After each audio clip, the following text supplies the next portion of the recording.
Welcome back to Open Line. We are talking about Metro government, specifically talking to the incoming director of the Mayor's Office of Neighborhoods and Community Engagement. Lonell Matthews is here, leaving his current job as Director of Youth Development, right, at YMCA. Yes.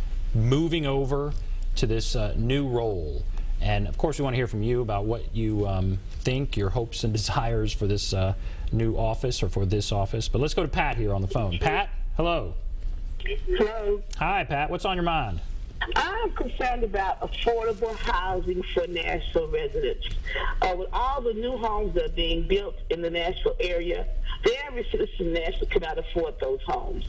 So what, again, is the plan for affordable housing for Nashville residents? This is one of the big neighborhood issues. Yeah. And is it Pat? Pat, that's Pat, right. Thank you for the question, Pat.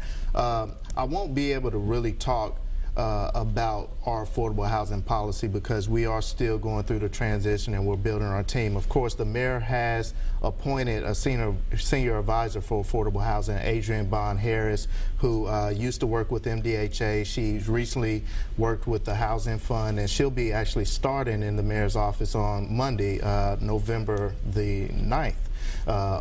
So as she comes into the office, she's really going to lead our policy around affordable housing and how we're going to try to approach that issue. It is a priority of Mayor Berry to really work on that issue, work with the community, and make sure that everyone feels like they have a voice in the solution that we're going to offer as an administration.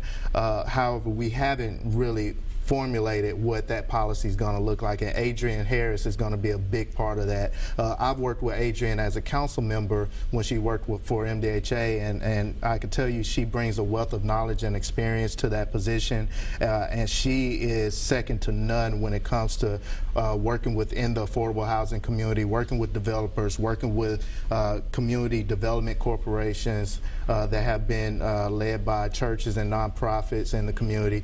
And so I can't wait to really see what she's going to do, bringing everyone to the table and talking about solutions. I can tell you that one thing that the mayor and I have discussed that she's charged me with coming into the office is 2017 is going to be a really important year for the city. It's a reappraisal year. And as the city continues to grow, we know that property values are skyrocketing, and that could put some people in a really compromising position.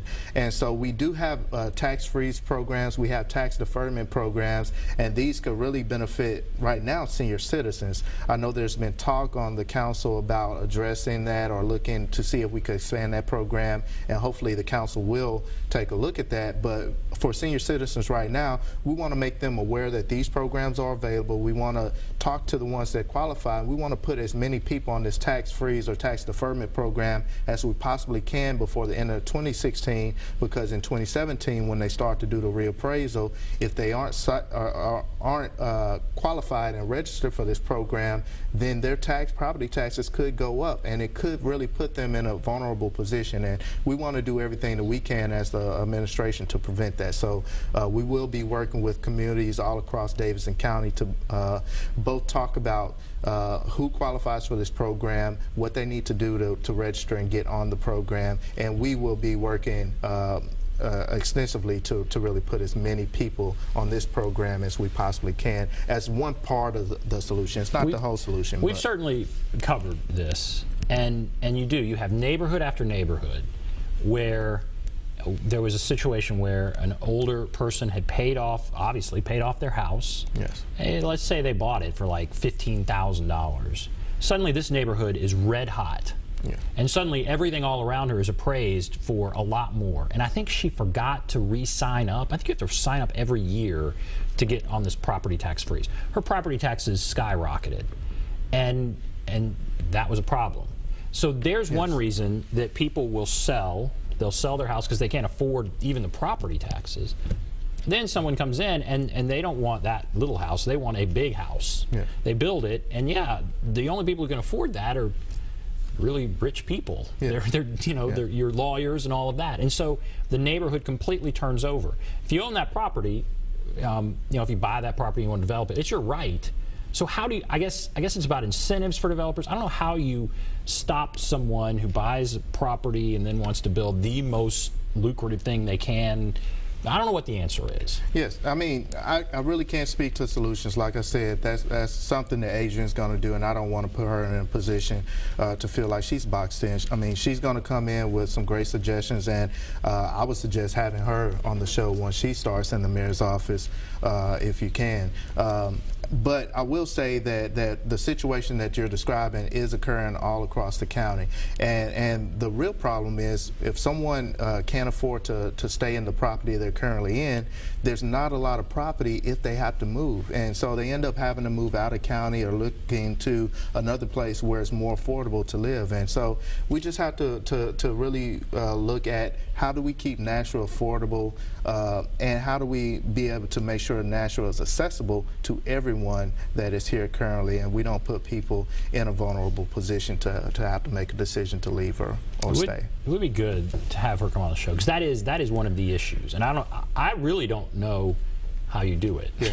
And Adrian, just to add to that, Adrian's part of the, now this is a new office that Mayor Berry has formed. She's part of the Office of Economic Opportunity and Empowerment. So that is being led by Eric Cole, who is also a former council member, who has been leading and Director of Financial Empowerment for the Mayor's office, but he has expanded role and he's leading this new Office of Economic Opportunity and Empowerment.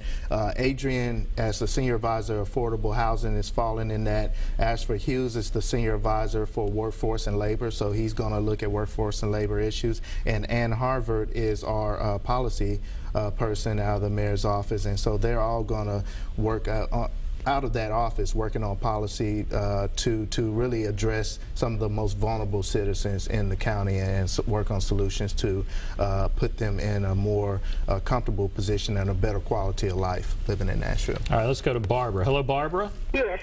Hi, what's on your mind? I would like for them to put gravel on the side of the road. We can't even get off the road when a car comes, and we can't walk. I'm 76 years old, and I need to be walking every day. But a lot of other people's getting sidewalks, and we don't even have gravel on the side of the road so we can walk. Hey, Barbara, what area of town are you in? Brick Church Pike. Okay. Brick Church Pike, north of Bradley? Campbell Road and Goodlettsville. Okay. But it's in Metro. It's not in the city of Goodlettsville. Okay. All right, so what do you do? That's the kind of call you'll get, right? Yes, I mean, and that's definitely what we want to work on when we talk about infrastructure, when we talk about sidewalks and being able to provide sidewalks to all of Davidson County. We want to first assess where is the biggest need for sidewalks, where do we not have sidewalks, and how can we strategically start to build our sidewalks. We know it's not all going to happen at one time, but we do need to find a solution to make sure that we are putting as many sidewalks in as many neighborhoods all across this county. Number one, because we want to make sure that neighborhoods are safe and pedestrian friendly. So if people want to get out in their neighborhood and walk, they should have a place to do that without fear of being hit by a car or oncoming traffic really being a distraction. But number two, we have a transportation issue in Nashville, and if we're able to get people out of their cars and more pedestrian activity, more bike activity in our communities and in our neighborhoods, it's going to start to help some of our traffic problems. Right. So we really have to approach it in a systematic. The mayor's committed to it. She actually spoke to the Metro Council, their first meeting in October, and that was the first thing she told them. I want to work on having more sidewalks in communities in Davidson County. And we want to work with the council members. We want to know from them what are the priority areas in their district that we need to get to immediately, and then we could start to work from there on how do we really build this out systematically and holistically. When you start looking at it, when you start looking at sidewalks, I think people understand roads, they're expensive. Sidewalks are expensive. They are. That's not, people think, oh, well, it's a smaller thing than a road, but those sidewalks, they're expensive. They are expensive, and we actually, I didn't find this out until my last year on the Metro Council, but we actually spend more money on maintaining the sidewalks we already have than building new sidewalks. And that is a problem in how we're spending money on maintaining sidewalks. But we also have to look at that plan of how we maintain and how often we maintain, because I've seen sidewalks that are being so-called fixed that to me, in a neighborhood where you may not have a lot of sidewalks, it makes more sense to put in a new sidewalk with that funding. So maybe wait a year on the maintenance. Yeah, and maybe just I think it was close to 60% spent on maintenance, 40% on new sidewalks. Maybe change that, and 60% spent on new sidewalks, 40% spent on maintenance.